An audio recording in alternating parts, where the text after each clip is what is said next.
बिहार में 60% से ज्यादा लोग हैं जो बदलाव चाहते हैं।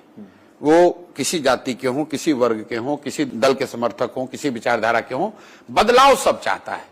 क्योंकि 1990 में भी देश का सबसे गरीब और पिछड़ा राज्य था बिहार। 2005 में जब नीतीश भाजपा की सरकार बनी तब भी देश का सबसे गरीब और पिछड़ा राज्य था बिहार। और आज 2025 में भी देश का सबसे गरीब, पिछड़ा, बेरोजगार, पलायन वाला राज्य है बिहार। तो 30-35 साल से जो लोगों ने यहां पर कष्ट में जो अपना जीवन बिताया है, उसकी वजह से बदलाव सब चाहते हैं।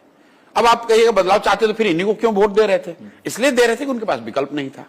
बिहार में इस तरह का कोई प्रयास नहीं हुआ था। और एक तरह से राजनीतिक बंधुआ मजदूरी बन गई है कि भाई लालू जी के डर से मोदी नीतीश को और मोदी जी के डर से लालू को वोट देना है।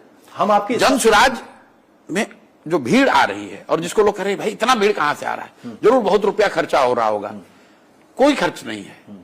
भीड़ इसलिए आ रही है कि समाज में 60% से ज्यादा लोग बदलाव चाहते हैं। एकदम साइंटिफिकली आपको मैं कह रहा हूं। अब जनसुराज पर, हम पर, जनसुराज के नेताओं पर, कार्यकर्ताओं पर और हम लोग की विचारधारा जो कार्यक्रम हमारा है उसकी एक तरह से जांच और उसका टेस्ट होना है। समाज के सामने विकल्प है कि बदलाव अगर आप चाहते हैं तो एक बात तो तय है कि जो इनकम्बेंट है उसको जाना है। बच गया 2 विकल्प, एक लालू जी का लालटेन और एक जनसुराज। तो या तो अब जनता जो 15 साल जंगल राज उन्होंने भोगा है उसी लालटेन को वापस ले आए, या फिर एक नया प्रयोग जो जनसुराज है इसके साथ चले।